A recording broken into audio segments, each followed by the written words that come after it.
And I want you to give a big hand all the way from the Czech Republic, Anne!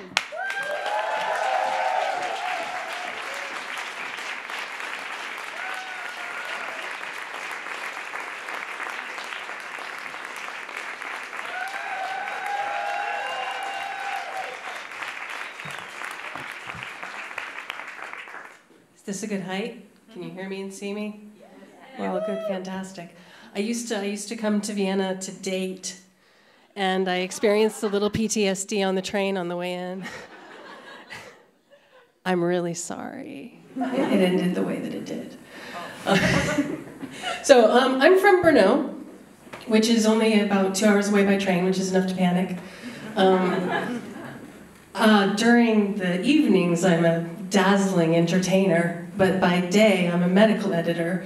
I specialize in neurology, which means I know a lot about how the brain works for a person with a degree in contemporary poetry. It worked out. I'm not a waitress. One of the things that's interesting to me neurologically is tickling.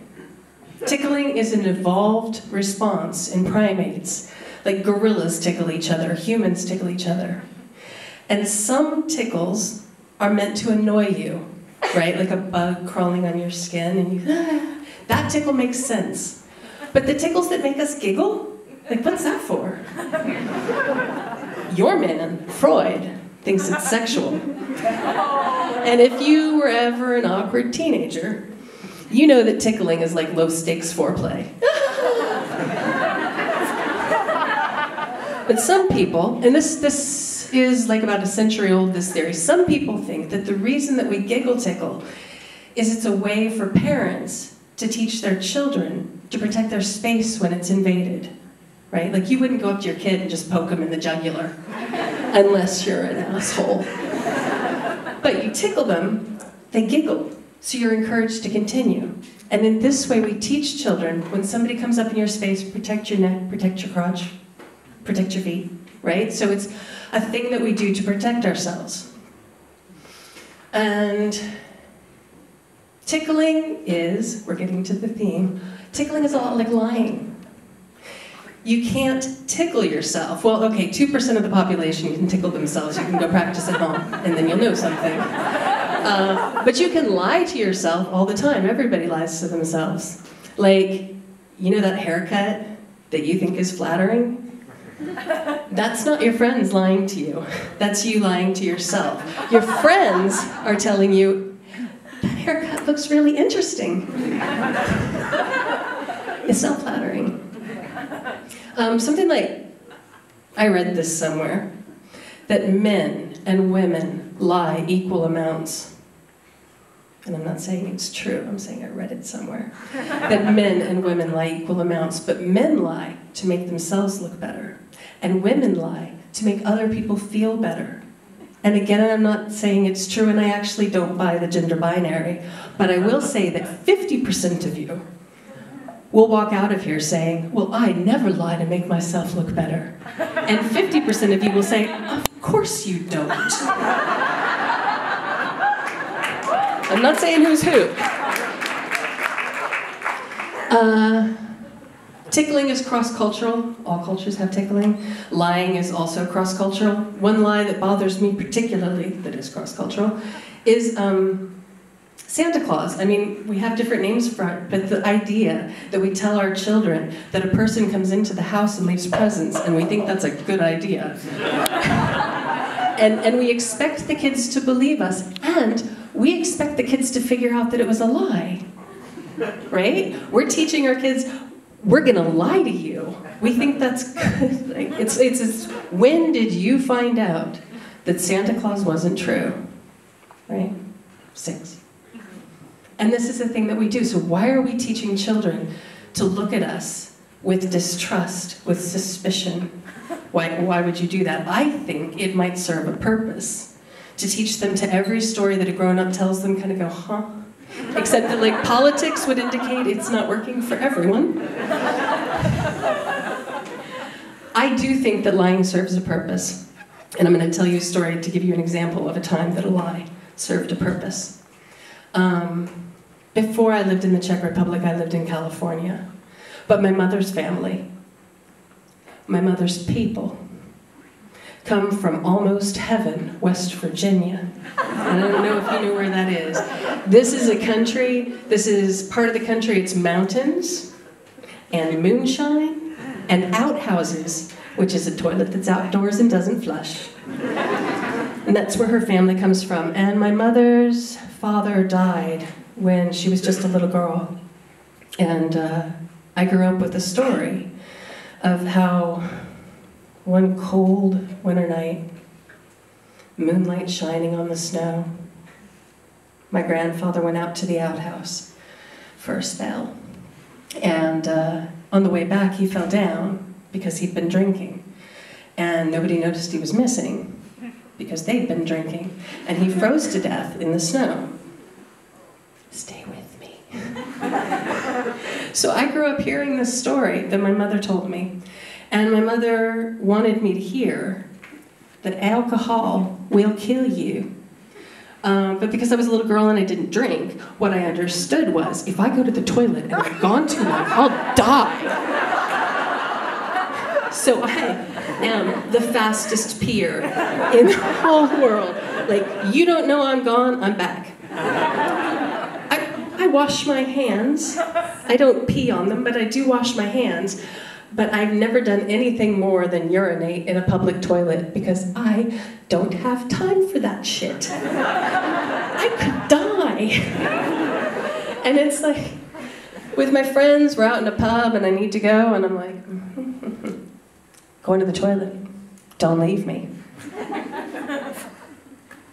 Also you, I'm going to the toilet, don't leave me. And my friends are like, Anne, I'm not your mom. You don't have to ask for permission to go to, don't leave me. I believe in family tradition, and I could die. Anyway, some years ago, my family and I, this is my parents and my son and I, are doing a giant road trip across the United States. It's a good thing to do, you should do it. So we're driving across the United States and we stop at a truck stop for breakfast. And this is one of those truck stops like you see in the movies, right? This is a gray, silver, bullet-shaped thing out of the 1950s, gorgeous. And we have eggs and we have bacon, we have pancakes, we have juice, we have free refills on coffee. Because it's America and we can't get you health care, but we will get you a good breakfast. And after breakfast, assuming that they're on their refill coffee, I went to the toilet. And I didn't mention that I was going because they were my family and I thought they would remember me. And maybe I was in there a little bit longer than usual. But when I came back to the table, they were gone. My purse is still there. My notebook in which I write down angry notes about my mom is still there. They're gone. Okay. I peek out through the blinders of the diner and the car's not there. I sat down in the booth and it's like, okay, the thing I was afraid of. And look, I was an adult person. I'd broken with a lot of family traditions. I'd gotten some tattoos. I'd come out. I'd moved halfway across the world. I'd had a child out of wedlock. And yet here we were, the family tradition that I had feared the most. I went to the toilet for too long and I've left alone.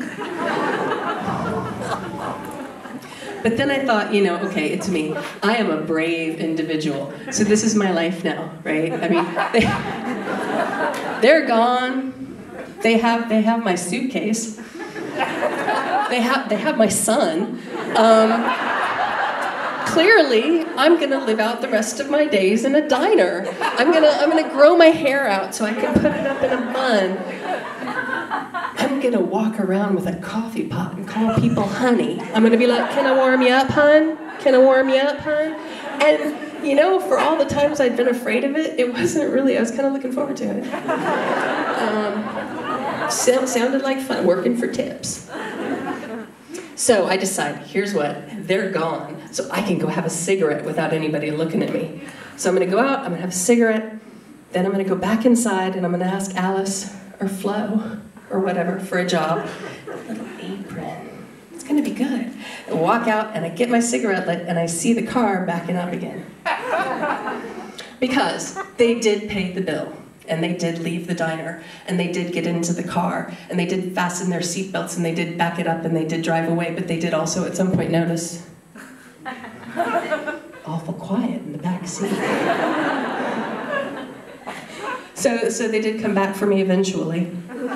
So I was a grown-up woman before I realized that I didn't have to keep up that family tradition, because my mother is a liar. And my grandfather didn't die in the snow. My grandfather died of cirrhosis of the liver in a hospital. So alcohol will kill you. But you don't have to die alone if you don't want to. I have more, hang on. It'll come to me. Just sit there for a second. I wrote it down and it's on a piece of paper in my pocket, so I'm gonna do that.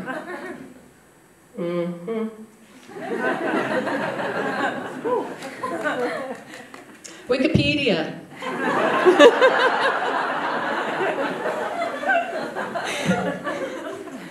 The internet tells me that there are 7 different kinds of lies. I wrote down Wikipedia, that's useful. The internet tells me that there are 7 different kinds of lies. Wikipedia says that there's more. I think they're exaggerating, which is a kind of lie. In ancient Rome, they used to pour salt water on people's feet. And then they would have goats come and lick the salt water off of their feet. So the people would be laughing because it tickled. But they would also be in incredible pain because the goats would lick and lick and lick until their feet were bleeding. So I don't really like tickling, and I don't really like lying.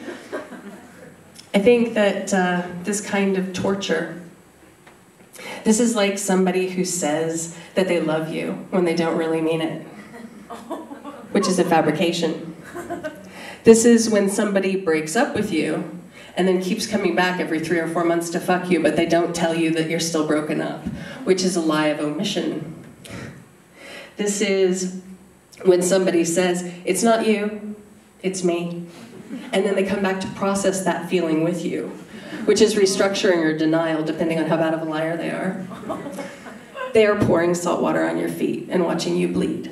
This is why I don't like lying. Also because, and I guarantee you, as you get older, it's really hard to remember what you lied about. So if you just tell the truth, assuming you can keep track of the truth up in here, you'll be solid. One time I went on a date with this woman, not in Vienna, thank God. It's the first date, we're doing all right. And she goes, I keep telling you that you're funny, and you never tell me that I'm funny. And I said, that's because you're not. And so we didn't have to go on a second date. So it really pays off. Look, even if I don't know you, I care about you because you showed up. And I want the best for you. And I want you to be comfortable and happy with who you are. But that haircut is not flattering. It looks weird. It would look weird on anyone. See, that wasn't hard. Okay, done. Thank you.